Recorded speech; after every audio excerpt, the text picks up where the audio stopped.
ሰላም ጤና ይስጥልን ክቡራን የዩቲዩብ ቤተሰቦች፣ የሰዓቱን አጫጭር መረጃዎች እየቀርብ ያለው እስከ ፍጻሜው አብራችሁን ቆዩ።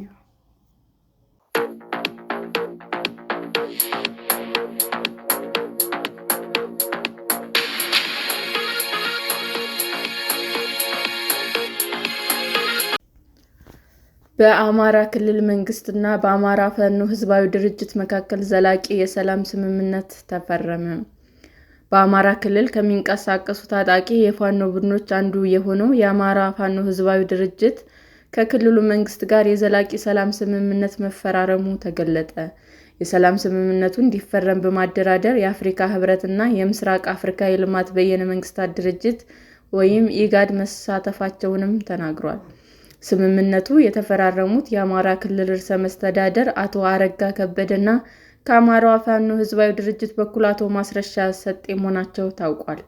የአማራ ክልል ርዕሰ መስተዳድር በስምምነቱ ወቅት ዕለቱን ለክልላችን ህዝብ የመጀመሪያው ትልቅ የሰላም ኩነት የተካሄደበት ቀን ነው ሲሉም፣ ካፒቴን ማስረሻ ሰጤ ደግሞ ማንኛውም ግጭት መጨረሻ ውይይትና ድርድር ነው ማለታቸው ተዘግቧል።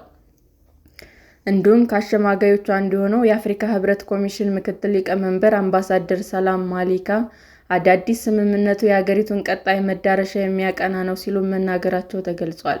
ከ5 ቀን በፊት የተለያዩ ማህበራዊ ሚዲያ ገጾች የአማራ ፋኖ ህዝባዊ ድርጅት 2 አመራሮች ከሌሎች አባሎቻቸው ጋር ለመንግስት እጃቸውን መስጠታቸው ሲዘገብ ነበር። እጃቸውን ከሰጡ ከተባሉ ኃላፊዎች መካከል አሁን የአማራ ክልል መንግስት ጋር ዘላቂ ሰላም የተፈራረሙት ካፒቴን ማስረሻ ሰጤ ይገኙበታል።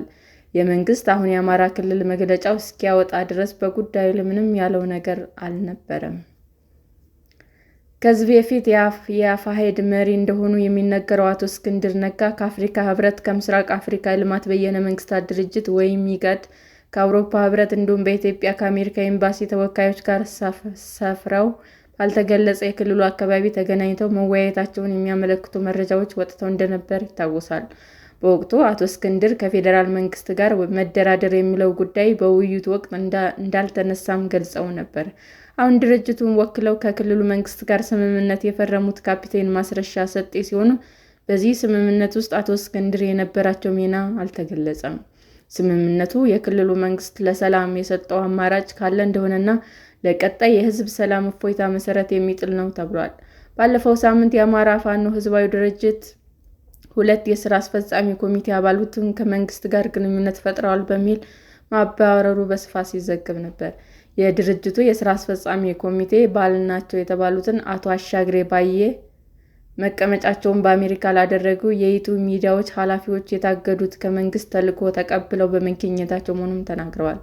የታገዱት ኃላፊዎች በጎጃም የአማራ ፋኖ ሊቀመንበር እና የድርጅቱ የውጭ ጉዳዮች ኃላፊ ማስረሻ ሰጤና የስራ አስፈጻሚ ኮሚቴ አባልና በወሎ የደህንነት ኃላፊ የሆኑት መስፍን ከፈለ ናቸው ብለዋል። የተባረሩበት ዋና ምክንያት ሲጠቅሱም ከመንግስት ጋር ግንኙነት መፍጠራቸውና ተልዕኮ መቀበላቸው ስለተደረሰበት መሆኑንም ተናግረዋል። በግለሰቦቹ ላይ የተገኘው ማስረጃ ይፋ ከሆነ በኋላ ከእኛ ጠፍተዋል፣ የት እንዳሉ አናውቅም ሲሉ ከዩቲዩብ ገጽ ጋር ባደረጉት ቃለ ምልልስ ወቅት ገልጸዋል። አሁን ከአማራ ክልል ጋር የአማራ ፋኖ ህዝባዊ ድርጅት ወክለው የሰላም ስምምነት ፈርመዋል የተባሉት ካፒቴን ማስረሻ ሰጤ የቀድሞ የአየር ኃይል አባል ነበሩ። ከዚህ በፊት በመንግስት ቁጥጥር ስር በነበሩበት ወቅት በቂሊንጦ ማረሚያ ቤት ከተከሰተ የእሳት ቃጠሎ ጋር በተያያዘ እጃቸውን አለበት በሚል ተወንጅለው ነበር። ከእስር ከተፈቱ በኋላ በአማራ ፖለቲካ ውስጥ ያላቸውን ተሳትፎ ያጠናከሩት ካፒቴን ማስረሻ ሰጤ በወሎ በነበረው የፋኖ እንቅስቃሴ ውስጥ ጉልህ ድርሻ እንደነበራቸው ይነገራል። በኋላም ከአቶ እስክንድር ነጋ በመሆን የአማራ ፋኖ ህዝባዊ ድርጅትን መስርተው በተለያዩ ክልላዊ አካባቢዎች ሲንቀሳቀሱ ቆይተዋል።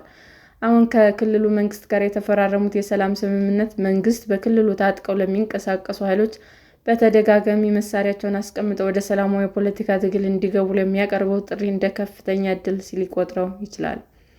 መንግስት በሀገሪቱ የሚገኙ ታጣቂዎችን በትኖ በፌዴራል መንግስቱ ኃይል ስር ለማካተትና ወደ ማህበረሰቡ መልሰው እንዲቀላቀሉ ለማድረግ መወሰኑን ተከትሎ በፋኖ ታጣቂዎችና በፌዴራል መንግስት ኃይሎች መካከል በሚያዝያ 2015 ግጭት ተቀስቅሷል። በዚህ ዓመት ነሐሴ ወር ላይ መንግስት 23 ሚሊዮን የሚገመት ህዝብ በሚኖርበት የአማራ ክልል አስቸኳይ ጊዜ አውጇል።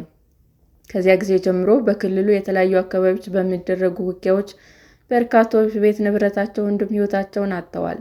በተለያየ የአማራ ክልል ውስጥ የሚንቀሳቀሱ የፋኖ ታጣቂዎች በተለያየ የአመራር ስር ሆነው የሚንቀሳቀሱ ሲሆን ወጥ የሆነ የጋራ አመራር የላቸውም። ሰላም ጤና ይስጥልን ውድ የዩቲዩብ ቤተሰቦቼ እንዴት ናችሁ? አዲስ ጀማሪ ነኝና ሰብስክራይብ ያደረጋችሁ አበረታቱኝ። አመሰግናለሁ።